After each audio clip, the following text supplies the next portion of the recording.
He is also the winner of the Homi Bhabha Award.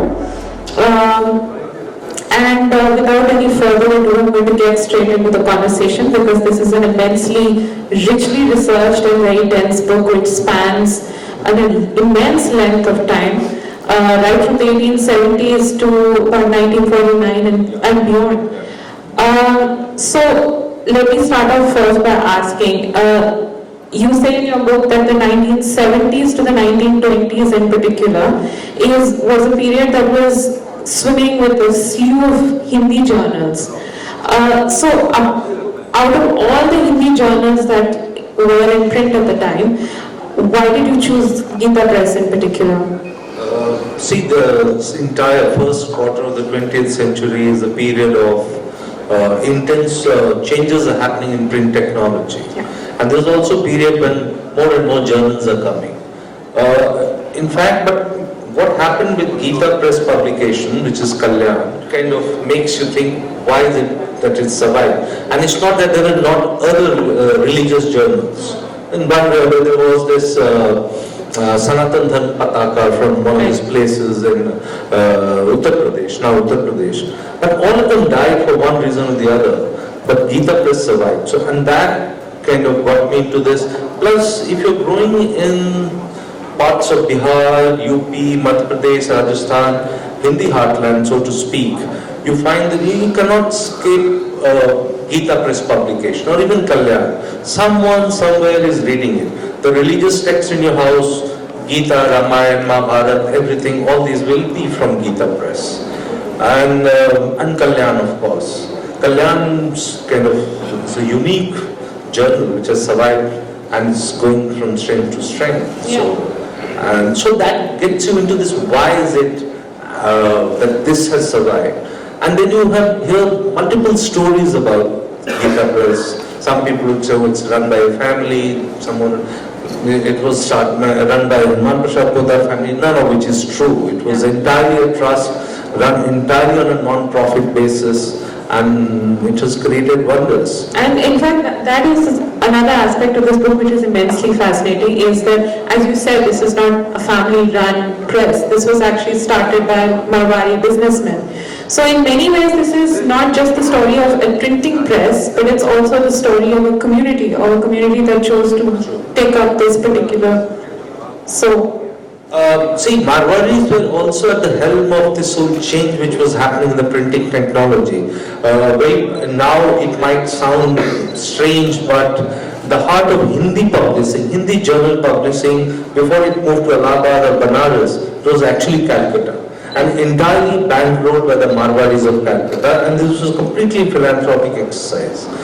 As for Gita Press, what happened that it emerged out of intense churning within the community, because the new money was also creating new problems for the community, and the elders could see that how the new generation is taking to quote-unquote vices, drinking, going abroad, various things, which the colonial government, the whole struggle with the modernity, so this came out of intense churning that we should need to do something about it. It completely coincided with what was the intense communalism of the 1920s, which was Hindu and Muslim communalism was at its peak.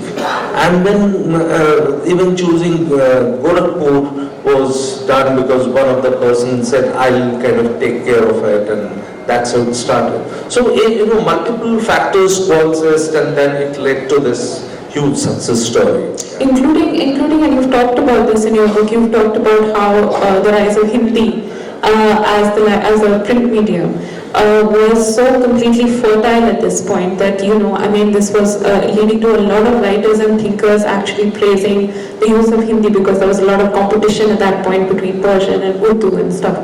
And that is something that I feel has continuity. It's not just a historical fact, but we see it even today. See, this whole thing in a very funny way, it's called the McDonald moment, because that's when in the United Provinces the court language changed from Persian to Hindi, and for which Madan Mohan Malviya had a huge role to play. They have been kind of pleading the colonial government for years and years, and finally in 1900 they changed it. once the court language changed, Hindi came back. And then slowly by 1920s, we also find this whole language debate getting increasingly communalized. Urdu for Muslims, Hindi for Hindus, that kind of debate started. And that led to, and we find this debate doesn't end easily because the entire Gandhi gets involved later, Premchand gets involved. So it's a very fascinating debate which goes on. In fact, till late, even now you find shades of it come out once in a while in the Hindi literature. And then the Marwadis were bankrolling this kind of Hindi journals, and they were not only bankrolling religious journals. For instance, there was this very, very highbrow literary journal from Allahabad called Chand. Then there was a very short-lived but very irreverent journal called Madwala from United Provinces again. So Marwadis were doing all kinds of things, but this stayed also because it was in a way unique exercise, this Kalyan and Gita press, and it was not a standalone journal, but there was a publishing house which was doing a lot more than just publishing a journal. Yeah. The text, the idea was to spread it to across India, take it to the illiterate masses. Then our whole idea of also, this iconography, religious iconography, the way, in fact, a lot of us know how Ram would have looked, or what imaginary Ram, or whatever you want to call it, is only through the Gita press illustrations, all these folk tales, mythic tales, all done through Gita press. I'm going to come back. I also want to raise the point that the Gita press actually was established at a point in the in the discussion of Hinduism between reformists and conservatives. This was an immense moment of acrimonious debate, and it's another topic you've touched on in your book. Would you like to? Within Marwadis, we had this two set of people. There were these so great followers of Gandhi, like Jamnalal Bajaj, G.B. Birla, and there was this other section which stressed on going back to the Sanatan root. Which included Hanuman Prasad Poddar and many others, Omkar Malki, and there were many, and they were all very rich, influential Marwadis. So when this debate takes place in a community meeting organization in April of, I think, 1923, they decide that, look, if you want to do this, start a journal, do something. And that's how this whole spark of Kalyan comes up. And it's not that G.D. Birla doesn't write. G.D. Birla writes. In fact, one of the earliest issues of Kalyan, G.D. Birla is asking a question that how do I deal with my inner conflict. So people were writing. And these two elements, these two groups remained, in fact, very much, they were having conversation. Even, for instance, Jamnalal Bajaj. Jamnalal Bajaj was dead against spending so much money, which he thought Marwadis had started doing because they were getting so much money, they were earning so much, so they were spending money on weddings, on jewelry. So if you look at the meeting that happened in Delhi where the Kalyan and Gita press thing happens, his is a very fiery debate where he says that, look, we are making money, we shouldn't do this, we should give it out to the society, we should help, we are better off. We should invest in education, we should invest in opening more, institutions for widows, girls, all those things. So there was this constant debate happening, which was at one level a very healthy debate, never turned acrimonious, they were even talking to each other. But Gita press chose, Kalyan chose the conservative route. Right. The Sanatan route, because they thought that Sanatan route is what India needs to go back to. And in this story, Hanuman Prasad Poddar emerges as one of the protagonists in your book, as he's one of the main characters of your book. Would you want to tell us about Hanuman Prasad Poddar? Hanuman Prasad Poddar is a fascinating character, fascinating person in terms of, he having worked in media for almost 25 years, I can tell you, one would have loved to have a editor like him, whether you agreed with his, or he was a highly persuasive editor. He edited Kalyan right from 1926 till 71 when he died. And you could see that he could even convince people whom he knew are on the opposite side of the fence, ideological fence, to write. Say, for instance, Premchand. Premchand is not known for writing something for Kalyan, religious thing. And you will find later of Premchand where he's struggling, he's saying, oh God, what to do now? I can't say no to Mr. Podar, so I'll write some poem on Sikh. Say for instance, big Hindi poet like Surikant Tripathi Nirala, or so even he's writing. Many of them, Gandhi also wrote. He wrote in quite a few bastions of liberalism also. Rajaji, Rajendra Prasad. Yeah, Rajaji, Rajendra Prasad. In fact, he was very, very close to Rajendra Prasad. Very close to Rajendra Prasad. In fact, that closeness you see when this whole fight against Hindu Code Bill is happening in the 1950s, early 50s. Somewhere Rajendra Prasad is because Rajendra Prasad himself was opposed to the Hindu Code Bill. So it's very much in play. So he could reach out to all kinds of people, and Podar came from, as usual, like most of them were from Rajasthan. He had dabbled in business, and he had failed. He had dabbled in business in Calcutta, in Bombay, where Jamnalal Bajaj tried to set him up one business or the other, but somehow he couldn't do business. He was extremely close to Gandhi. In fact, in the early days, Gandhi had this standing instruction that, of the few people who can be asked to come and meet me anytime, even when I am not well or something, one was Podar.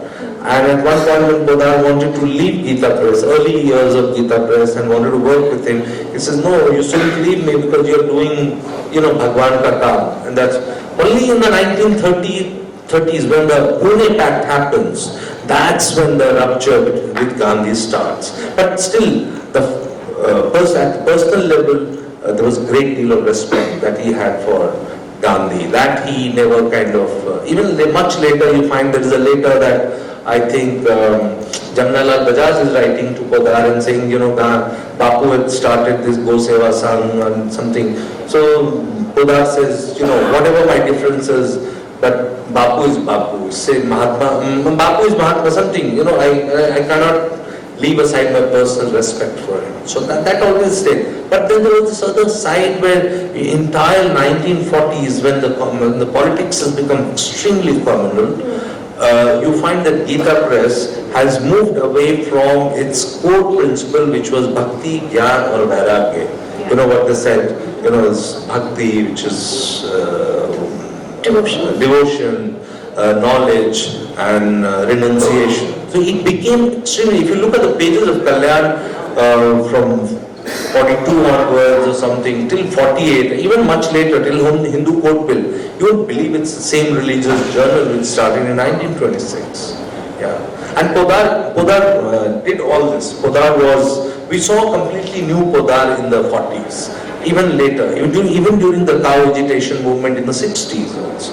By then, of course, he was getting old and he was not that active, but still, the magazine had the... it was a hugely political project as well. It was. It coincided with a larger of what was happening all around. Yeah. It was also a social project because there is a section in your book where you talked about the moral universe of the Gita Press, where different publications were bringing out tracts on education and the male child, on abortion, on birth control, on the purity of women. So it was an immensely fertile. In fact, the running theme, if one has to explain Gita Press in 2, 3, 4 lines, it's the running theme has always been cow, women, and few other things, that's how because the whole societal control over women, and in that they were not very different from what was happening in other religion too. For instance, you won't believe that one of the earliest tracts brought out by Gita Press was in 1926 called Istri Dharma Prashnotari, which is a conversation, imaginary conversation between Sarla, who is a simpleton, and Savitri, who is the wise woman, and they deal with the entire range of issues that afflicts women, be it education, hygiene, sexuality, and she just telling her what to do, what not to do. In the 40s they brought out, Kalyan every year brings out annually, so which is collector's, so it runs into 1,000 pages.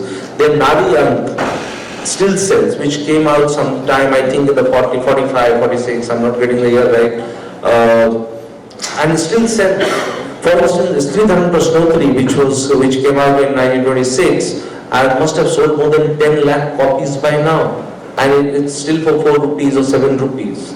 So someone somewhere was reading it, still reading it, getting hugely impressed by whatever they have to say. I think you've called it the Banya model. Yeah, see, Banya model of Bhakti, it worked. One reason why Gita Press also worked, because they were the first one who will not only publishing text, they will tell you, which is still happening across, I don't know whether in Maharashtra it's common or not, but definitely in Hindi heartland, you will find old people in your house writing down just Ram, Ram, Ram, Ram, Ram, Ram. They're writing and they're filling copies after copies after copies, and it's getting deposited.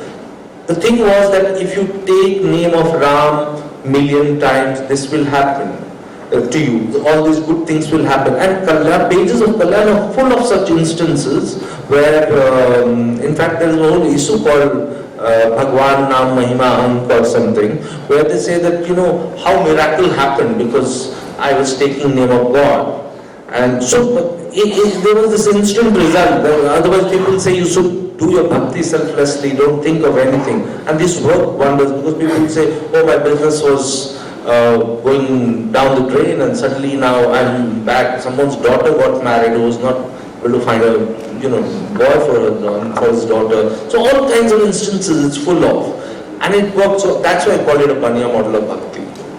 And you've talked also about how, with the rise of the Gita Press and also emergence of Hanuman Prasad Podar, Podar, given that he's dabbling in so many pies, he's got his finger in everything, he's got political, all across the spectrum. This sort of gives him this sort of very mysterious sort of air. I mean, you talked about how he's attracted all these women, Rehana Tyagji and this American woman, Irene Wolfington. So there was this sort of sense of the mystique about him as well. In fact, about Podar, the sense of mystique, if you read all the biographies which has been done by his people and few of the many PhDs which have been done in Allahabad and Banaras, you will find that this whole thing started right from his childhood, the moment he was born. What was happening, how he couldn't speak, there was some mark on his tongue, on his forehead, the usual story which gives you God-like thing. And then this whole detailed narrative which has been recorded about his visions of God, and that gave him this whole sense of mystique. And same thing was with these women also. For instance, these 2-3 women who were very close to him.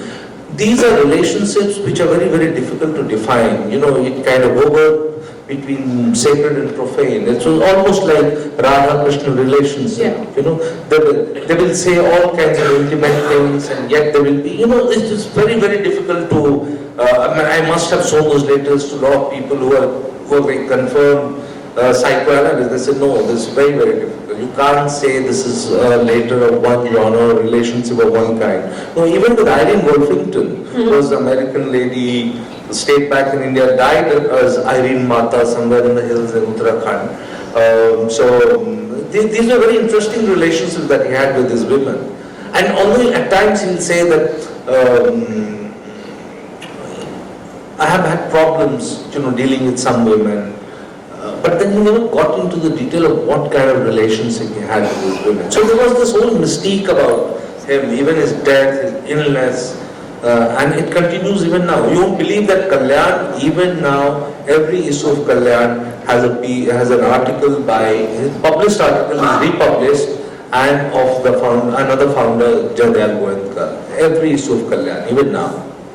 And he also had, which I think is very relevant for the legacy, of Podar for Hindutva and Hinduism today, is that when partition became inevitable, he developed a very strong idea of what an independent India should look like, and he began propounding, the idea of Hindu Rashtra, which I found incredibly interesting and significant at the same time. In greater agreement with Hindu Mahasabha. 1946 annual Hindu Mahasabha meeting took place in Gorakhpur. And if you see, the agenda has finally, now that Pakistan has been made, let India, the Hindus should have these things. So he's talking about the flag, the cow, the language, which, how Muslims should not be in the army, all those things. And strangely enough, now almost 70, 60 years later, you find a lot of these things are back in the agenda, things are happening. Yeah, because I mean, So that is the template, that they had in mind. So now it has happened. But when it first started, there was a template of very secular sort of outgoing ideas as well, right? It kind of travels both the world. In fact, the very first editorial of Kalyan in 1926 August talks of, it's a fascinating 2-page editorial which he wrote, which dealt with international problem, Indian problem, and he talked of Hindu-Muslim Samasya, which when he talked of again, sole fear of, the threat to Hindu women from Muslims, and then this very, very veiled, very fine language saying that, look, the problem of Hindus is that unlike Muslims, we are not united. And then he talks of Sangbal. There is a need of Sangbal, and just because we don't talk doesn't mean we cannot give back to you. And more or less you find in 90 years, that template, they have not moved away from that template. Except barring few things. In those days, in the private conversation, they were saying that, we should oppose this banning of sati. Yeah. In their letters among themselves when they are writing to each other. But they knew that colonial government, and it will be too much of a backlash if you say that let sati happen. But they were opposed to late marriage of girls, changing this age of marriage and all that. Yeah. And do you think that therefore, today when we talk, sort of look past that by sort of reducing it to a definite extreme right-wing ideology, so to speak? Do you think that we forget that they actually did propound very secular, very outgoing ideas in the beginning, in the early days of the Gita Press? Yeah, they did talk. See, one of the interesting things they did was, because of the template of talking of one voice, Gita Press tried to become the sole spokesperson of the Hindus. And therefore, it would never talk of differences among various sects, religious groups. For instance, a lot of what Arya Samaj was doing, or even Hindu Mahasabha. Hindu Mahasabha was very much in favor of letting Dalits into temple, which Gita Press was not in favor of. But they never kind of fought these battles in Kalyan or Gita Press. The idea was to talk of what we can put together, united face. Let's not fight on these issues. Well, on some issues, early days, they were talking a few things which were like, I can say that, okay, they were quote unquote, the way we understand secularism or secular ideas, but mostly they were very conservative when it came to women, and this whole, your life revolving around this fast, this celestial position. Yes, even now if you see Kalyan, it has a whole page of the coming month, which day, which Purnima, so your life is just tied around that. You should fast on this day for having a male child, for this. So that conservatism has, or obscurantism, whatever you want to call it, has not kind of moved away from it. In fact, in a way, that's the core strength also. So one last question before I open it up fully to Hindutva as we know it today. Well, his biggest legacy has been that he took this idea to ordinary Hindu homes in a language which could be understood by everyone. So it was the biggest vehicle, at least in North India. And you have to give it to them that in the 1930s, they were the first ones to realize that the diaspora, the Hindu diaspora also needs to be talked to, needs to be reached out to. So in 1934 they started what is called Kalyan Kalpataru in English, which is an English journal, and that has also continued till now. I know a big Jamaican author who grew up partly in Jamaica and US. She said that she was growing up in Jamaica and her grandmother was reading this, and they were also being force-fed, this thing. So this whole idea of taking Hinduism or or you can say Sanatan Hindu Dharma, to ordinary Hindu homes, and through that also carry the political message through Kalyan. So they're very, very successful project, extremely successful project, and at least in North India, they played a key role, a very, very key role, and everyone should kind of, and they know it. In fact, they had close alliance with everyone, and everyone could recognize the big role that they're playing. That's a fascinating book, and the floor is now open for any questions from the audience. It all was that it would be non-profit.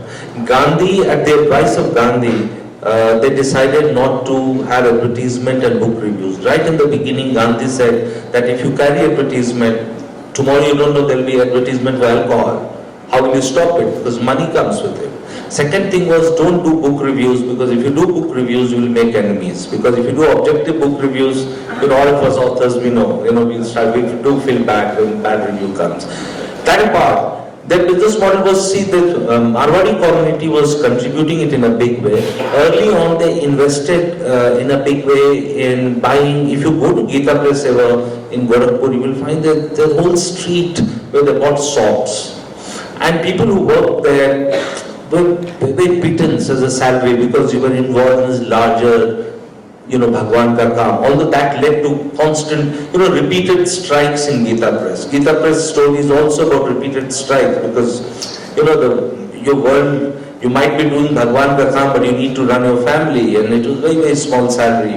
Till recently, in fact, some strike happened. But some of them managed. They had, at one point, they had a kapda company, which they still run. They have a clothes store and other thing. They ran an ashram in Churu. They have one of the biggest ashrams in Rishikesh, Swarga Ashram, is run by them. And generous contribution from the community.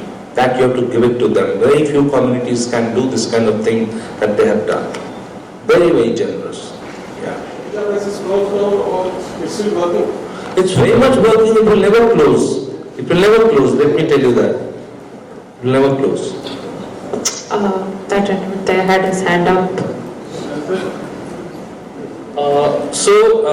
In their religious text, do they also insert political messaging there? Yes, at least because Kalyan, which was the main journal, which still exists, if you see the 1940s, they did it. Every election, 51 onwards, in fact, the first time they didn't do it was in 2019 election. Before every election, they will say, vote kisko deng. And they will not name a party. To be fair to them, they will not name a party, but you will know which party they mean, because they will say, these are the 1, 2, 3 agendas that we have, and whoever fulfills that, you vote for them. No, even in texts like Gita or... No, that we never done. In fact, one of the, they were very serious about some of these scholarly, for instance, Mahabharata. They knew there are multiple versions of Mahabharata from Bhandarkar Oriental Research Institute. So they got some of the finest scholars together to collate, and for good 2 to 3 years they ran a separate journal called Mahabharata, which is very few issues of which is left. So that was very scholarly, but they never touched Rama and Gita or any of these texts with a religious or with political message. No, they didn't tinker with it at all. No. That gentleman. You spoke about the Marwadi community financing all these publications and thereby helping the Hindutva project in those days and for a long time. Do you see any parallel in recent times of business communities helping the Hindutva project, maybe through a journalistic venture or any such other venture? The small town newspapers, big newspapers, Marwadis are involved. But see, when Kalyan or Gita Press happened, the intention was completely different. As I said, it came as a kind of introspection within the community, that where are we going, what route should we take, which way our new generation is going. And Gita Press took the conservative route. There was another section which wanted them to be more progressive, be Gandhian, work with Gandhi, and look at the social evils which had crept in the Marwadi community. In fact, some of the best criticism of the Marwadis came from within. Even Jayadayal Goenka, who was the founder of Gita Press, writes at one place that we are increasingly being associated with Jews, which is not a good thing for us. Now it's happening for various other purposes. So there is a kind of contexts are a little different, yeah. Gentleman in the... Only in Hindi. So why did they choose to publish some books but not the political messaging like Kalyan was not? See, because they means I have traveled across states where I have found stuff, in North India. In South, for instance, in Chennai, I was quite surprised to find many people who have grown up with Kalyan Kalpataru. So their texts, as you said, Ramayana, Gita, Mahabharata, they're all translated in Telugu or Tamil and other languages. But not Kalyan. Kalyan mostly removed. Kalyan was in Hindi, and Kalyan Kalpataru, as I said, was mostly getting exported to all these Jamaica, Mauritius, other these plantation economies. But even now, here also you can get it, yeah. The lady here. And was given impetus and growth to so many areas which was alienating the Muslims. And because of that, that insecurity came up in Muslims and they started asking for Pakistan. So the question is, was it you can use the word, was it a marketing skills? Marketing skills of whom? Of the Hindu Mahasabha to have these literatures so that that particular scenario will crop up in India. Like right now what we are saying, because we have commercialized, we are having in communications, now the forms of alienation, information is different nowadays. True. At that time, maybe this was the way the alienation, the fear, the insecurity, the divide was being generated, and of course it was propelled, helped by the Orthodox Hindus versus the Orthodox Muslims, and of course helped by the British in their ultimate aim. So was it a marketing strategy to have all these publications? See, Hindu Mahasabha first to begin with was not directly associated with Gita Press. They were associating with each other at all flashpoints of history from 1926 onwards. And as for partition, it's far too complicated to get into, blaming Hindu Mahasabha alone or Muslim alone. There were multiple factors at play at that point which is happening, part of which what you're saying is absolutely true, that the conservatives were fighting, the Muslim conservatives, Hindu conservatives, there was politics in play, there were ambitions at play, the role of British. So I will not put it into as simply as just saying Hindu Mahasabha. But yes, Hindu Mahasabha represented certain things. Hindu Mahasabha had realized that now partition is inevitable, the country has been made on the basis of religion. So now what is left of India should only have place for Hindus, or Hindus should have a very dominating role, so much so that Muslims should not be in the army, or all kinds of, if you read that, it's quite scary. What is even scarier is that a lot of things are now happening. So you know how it is. Yeah, it's not a good, that's what I said, it's very scary, yeah? Not at all. That gentleman there, then Heartland. So, do you think they had any effect on developing a common Hindu consciousness or a social construct or political paradigms in the Hindu heartland? How much effect did they have on these things? Survival of lot of old rituals, and at crucial points, as I said earlier, giving you the picture of what, because since they were also kind of bringing themselves as a sole spokesperson of Hindus to give their position on, say, for instance, the temple entry movement in the early 1930s. Then in the 40s, when the communalism is at peak, both Hindus and Muslims are fighting, Noakhali is happening, all kinds of things are happening. Then also they are giving their point of view, and you will find readers responding in very large numbers. Then post 47, the role that Gita Press and Kalyan played in Hindu court bill somehow very, people have not documented it, but they played a very crucial role in terms of articulating what needs to be done, why is it a problem. And you find that the same thing a lot of others are saying even now when they criticize the issues, what problems they had with Hindu court bill, you find the same thing. And the entire cow protection movement, which was the grand coming together of everyone, elements from Congress, say Govindas was a congressman who was part of this Maha Abhiyan, Go Raksha Maha Abhiyan. Then you had people from RSS, Badar was the treasurer. So, and all this which was happening outside was also getting reflected in the pages of Kalyan. And they played a key role, very, very key role. In fact, 1951 election, they wanted Nehru defeated not for any other reason. In fact, one of the best obituary of Gandhi Nehru was written by Kalyan when he died, but only because of the basis of cow and on the basis of Hindu court bill. That's why Prabhupada Brahmachari, they said, should contest against him in Phulpur.